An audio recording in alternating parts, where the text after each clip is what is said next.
কিসের জন্য আমি ধরলাম অবশ্যই আপনারা বুঝতে পারবেন। ওই যে কথাটা বলেছে যে আমার পাওয়ার ছিল, শক্তি ছিল, তাই আমি দৌড়াইয়া মায়ের গর্ভে প্রবেশ করি। মায়ের গর্ভে মায়ের ডিম্ব কোষে প্রবেশ করেছি ডিম্বাশয়, তাই আমি জহির। আমার মতো আরো কত জহির তারা যে আসতে পারলো না, তারা যে ওখানে কেটে কেটে পড়ে গেল, ধ্বংস হয়ে গেল, এর জন্য দায়ী কে? শোনেন, আপনি শিষ্য শিষ্য জায়গা থেকে বেশি মাতুরি করতে এসে আপনার মধ্যে আপনি মা বাবাকে আসামি বানাইতে পারেন না। বাবা বাবাই, মা মাই, এটা বিচারকের হাতে ছেড়ে দেন। কারণ মাতা গুরু, পিতা গুরু, গুরু জ্যেষ্ঠ ভাই, তার চেয়ে অধিক গুরু ভজি।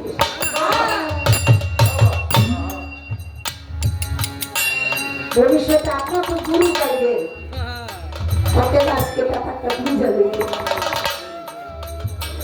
আর একটু গভীরে ঢুকে, আর একটু গভীরে ঢুকে, সে গভীরটা কোথায়?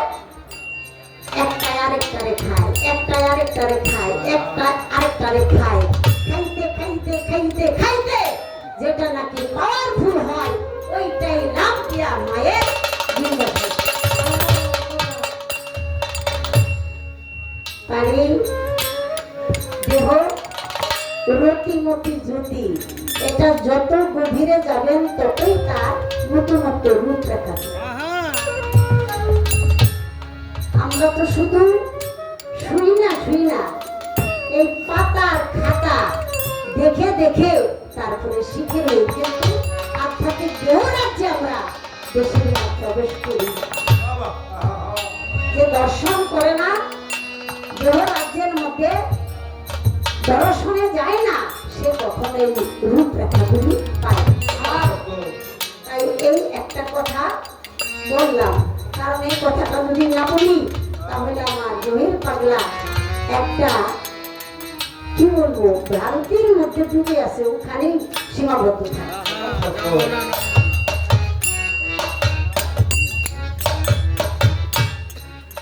তাই বলা হয়েছে, জানো না মন খালে দিলে থাকে না নিম জল শুকালে, কি হবে আর বাদাম দিলে সুখ না হল। ছেলে বিয়ে করতে চায়, মা বাবা বিয়ে করায় দিল, ছেলে তো কাজ করে না, ছেলে কাজ করে না, কিন্তু কাম ঠিকই করে, ইনকাম করে না, বাবার কর্মে সহযোগিতা করে না, এই কাজ করে না, কিন্তু আকাম ঠিকই, পিতৃধন ঠিকই নষ্ট করে, আবার তারা নিয়ন্ত্রণে রাখে। তুমি তো ক্ষয় ঠিকই হও বাবা, তুমি তো খণ্ড ঠিকই হও, কারে খণ্ড করো? তোমারই তুমি খণ্ড, রণ্ড বন্ড হইতেছ খণ্ড, ওখানে তুমি নিয়ন্ত্রণ। আল্লাহ তোমাকে সময় দিয়েছে, ওই সময়ে তুমি সুখ বসো, আর বাকি সময় তোমার সংযম থাকতে হবে। এবং আল্লাহ তাআলা বলেছে যে নারী, তোমার স্ত্রী প্রতি মাসে 7 দিন রজস্বলা হয়, ঋতুবতী হয়, যাইও না তার বিছানায়, কারণ সে শারীরিকভাবে দুর্বল থাকে। ওই সময় যদি তুমি তার বাসর যাপন করো, ওই মুহূর্তে তার গর্ভে সন্তান হবে না। তোমার বীর্য, তোমার সে ঐশ্বর্য, সেই মহাশক্তি, যেই শক্তি বলে বলিয়ান হয়ে তুমি চোখে দেখো, ধরতে পারো, হাঁটতে পারো, কানে শোনো, তোমার সকল পাওয়া জোয়া। শুধু তোমার সেই ধন নষ্ট হবে, কিন্তু সেটার কোনো ফসল হবে না। কারণ পানির মধ্যে বীজ বপন করলে কখনো ফসল হয় না, রক্ত নির্গত হয়, এই সময় তার সন্তান। আল্লাহ বলেছে, আমরা কেন আল্লাহর বান্দা হইয়া আল্লাহ আমাদেরকে শুভ বার্তা দিয়েছে মঙ্গলের জন্য, সেই কথাটা অস্বীকার করে আমরা সেই কাম পশুর তাড়নায় ক্ষণিকের আনন্দ করার জন্য আমরা নিজেকে আল্লাহ তো তাই বলেছি, তুমি যখন সন্তান দিতে চাও তখন আর সন্তান নাই, কারণ আগে তো তুমি সব নষ্ট করেছো। পরে দোষ দাও কার, ওই পরের মাইয়ার দোষ কি অনেক আছে না বাবা, পরের মাইয়ার দোষ দেয়। আরে হ্যাঁ কি করবো, তোমার ইচ্ছে নাই। এই কথাটা বাবাকে পাশে রইলেন না। এই জন্য সাইজি লালন বলেছে, অসময়ে কৃষি করে মিছামিছি খেতে হবে। গাছ যদি হয় বীজের জোরে তাতে ফল ধরে না।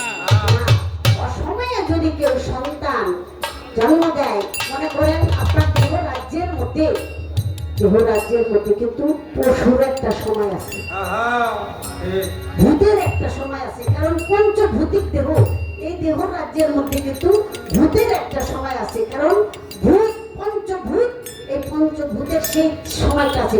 ওই সময় যদি আপনি সন্তান জন্ম দেন, সে আপনার কোনো কাজে আসবে না। আপনার জীবনে যত অমঙ্গল, অশান্তি, দুর্নাম, বদনাম, অর্থাৎ সে বংশ প্রদীপ জ্বালাবে তো দূরের কথা, ঐতিহ্যে যা ছিল, অতীতে যা ছিল, সেটা রঙিন হয়ে আসে। তাই সাইজি বলেছে,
ঋতুবতী হয়, সেদিন চন্দ্র উদয়, রাতের চন্দ্র।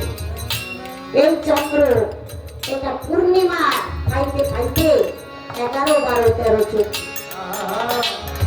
14 ধরা পূর্ণিমা, ওই সময় পূর্ণিমা।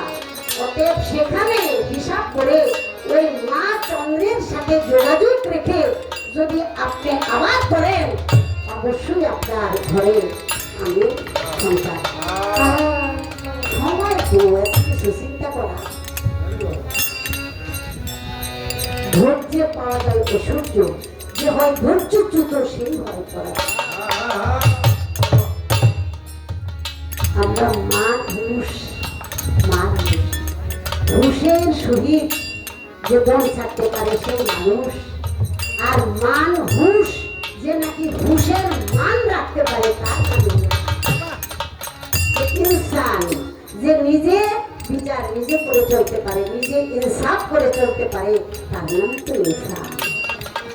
আমরা কই বলার বেলায় খালো ঘিরে ফেলাই থেকে নিজের ঘর। বাবারে, দিন থাকিতে দিনের কর্ম, দিনে কখনো দিনের কর্ম হয় না, দিনে কখনো দিনের কর্ম হয় না। সেই দিন কোন দিন? এই যে সকালবেলা সূর্যোদয় হয় এই দিন, আরেক দিন, সেটার নাম হলো ধর্ম। তাই আল্লাহ বলেছেন, রাত এবং দিন দুইয়ের মাঝখানে আমি রাতকেই বেশি পছন্দ করি। রাত যত গভীর হবে ততই পরম বন্ধু আপনার নিকটে আসবে। রাত্রি যুগে পিয়ারা হাবিবের সাথে মেরাজ হয়েছিল, দিদার হয়েছিল আল্লাহর সাথে। আর যত রাত নির্জন হবে, গভীর হবে, তখনই আপনার দেহ রাজ্যের মধ্যে সেই পরম আছে। তাই সাইজি বলেছে, অমাবস্যায় পূর্ণিমা হয় মহাজন সেদিন উদয়। লালন বলে কি যোগের সময় ঠোঁট যদি চেষ্টাও তাহলে তার হইল না। ওরা কি পালাগান শিখবো না নাকি এমনি খালি পাগল হাই ধরিয়ে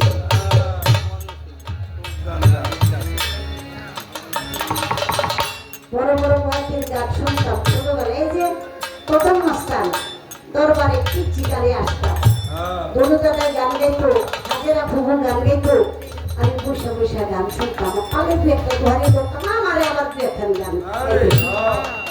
আজকে কালকার কথা 50 বছরের উপরে হয়ে গেল আমি পালা গান গাই। আর আগের থেকেই তো শুরু করছি। শিকল লাগবে না বাবা। অমাবস্যা পূর্ণিমা হয় মহাজন সেদিনই উদয়।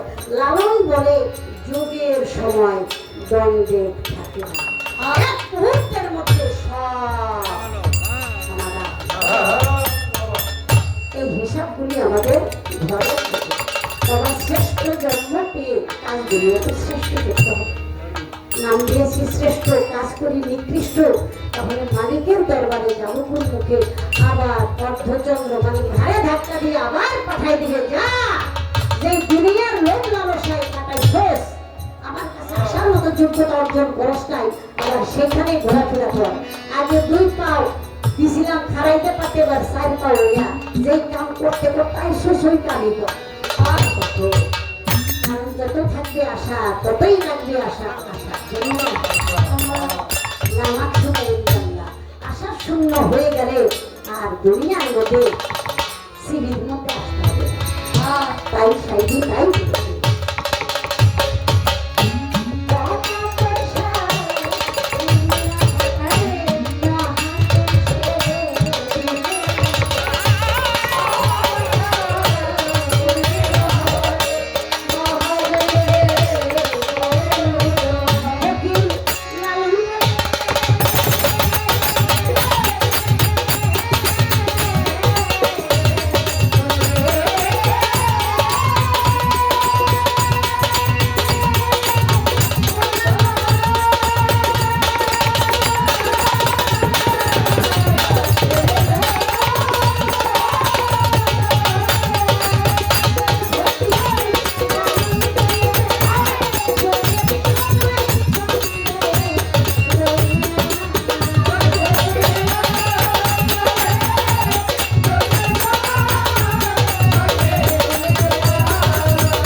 মোটামুটি শেষ করার চেষ্টা করলাম।